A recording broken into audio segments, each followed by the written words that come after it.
चलिए आज के दिन हम लोग 11th का एक छोटा सा टॉपिक लेने वाले हैं। उस टॉपिक का नाम है, इंग्लिश में अगर कहा जाए तो हाइब्रिडाइजेशन और हिंदी में कहा जाए तो संकरण। अगर आप ये टॉपिक को देख लेते हैं तो आपको कोई भी एग्जाम का क्वेश्चन 11 का हो, 12 का हो, IIT का हो, मेडिकल का हो, क्वेश्चन आपको आसान तरीके से सॉल्व कर सकते हैं। वो कैसे होगा?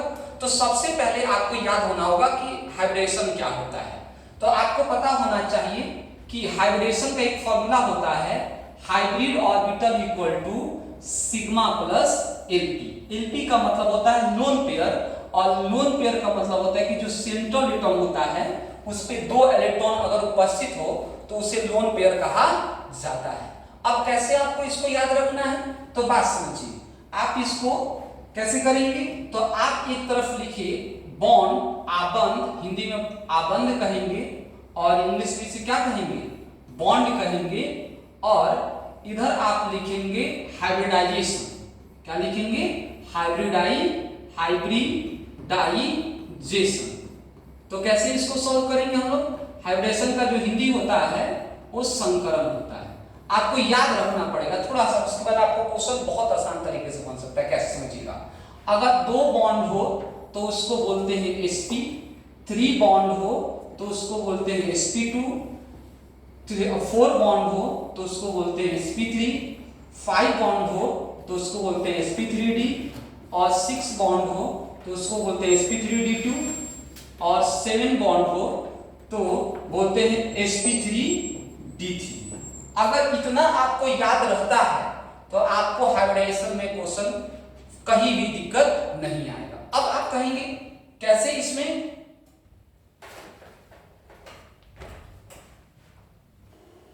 चलिए ध्यान दीजिए, अगर आप संकरण या हाइब्रिडाइजेशन बनाना चाहते हैं तो आपको अगर ये याद है ना तो संकरण या हाइब्रिडाइजेशन में कोई दिक्कत आने वाला नहीं है। सिर्फ आपको ये समझ में आना चाहिए कि सिग्मा प्लस एलपी कैसे होता है। तो आपको एक आसान तरीके से बता रहे हैं कि ये वाला फाइंड कैसे होगा। सिग्मा प्लस एलपी नहीं भी देखेंगे ना तो आपको डायरेक्ट ये बन सकता है। आप कहेंगे कैसे सर, कैसे बन जाएगा? तो आपको आसान तरीका से देखना होगा कि कैसे हम आपको बनाएंगे। सिर्फ पूरा आप सिर्फ क्या करना है कि पूरे वीडियो को देख लीजिए, आपको समझ में आएगा कि कैसे क्वेश्चन सॉल्व होगा।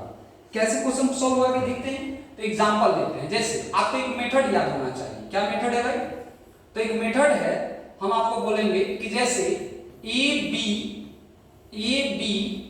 एन और एल एम, अगर ये आप मेथड समझ जाते हैं तो आपको हाइब्रिडेशन में कोई भी समस्या आने वाला नहीं। अब कैसे बोलो? कैसे सर? ये और ये तो ये इस तरह से बनता है, इस तरह से बनता है नहीं। तो हम आपको बताते हैं, सिर्फ ये मेथड को समझिए।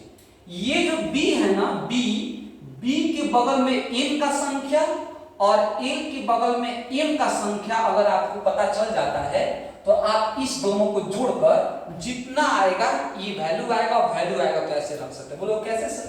तो एग्जांपल देखते हैं। जैसे हमने एग्जांपल ले लिया कि आपसे पूछा कि CH4 में कार्बन का हाइब्रिडाइजेशन क्या होगा, या CH4 में कार्बन का संकरण क्या होगा। तो आपको कुछ नहीं करना है, सिर्फ आपको इस टर्म में ले जाना है।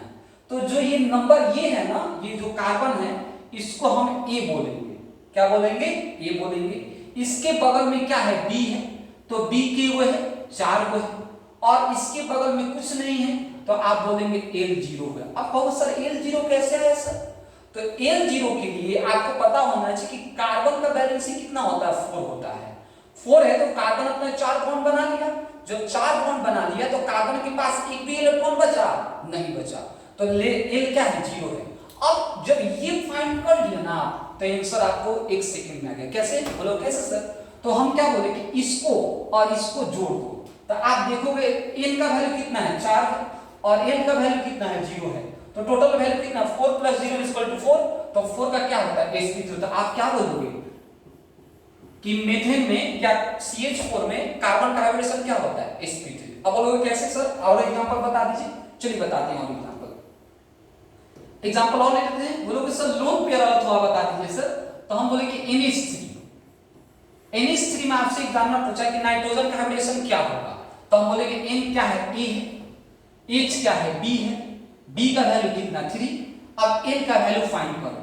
अब बताओ नाइट्रोजन के पास 5 इलेक्ट्रॉन होते हैं, 5 इलेक्ट्रॉन ने 3 इलेक्ट्रॉन शेयर कर दिया, कितना इलेक्ट्रॉन बचा? 2, और 2 इलेक्ट्रॉन का लोन पेयर 1, 2 इलेक्ट्रॉन मतलब लोन पेयर 1। तो देखिए 3 है, इसका वैल्यू कितना? 3, और इसका वैल्यू 1, तो 3 1 4, और 4 का अगर 4 आ गया तो 4 का वैल्यू क्या होता है? sp3। सबसे आसान तरीका है हाइब्रिडेशन को फाइंड करने का। अगर ये तरीका आप अपना लेते हैं तो आपके एग्जाम में क्वेश्चन थोड़ा सा भी प्रॉब्लम होने वाला नहीं। ठीक है, तो मिलते हैं नेक्स्ट क्लास नेक्स्ट वीडियो के साथ।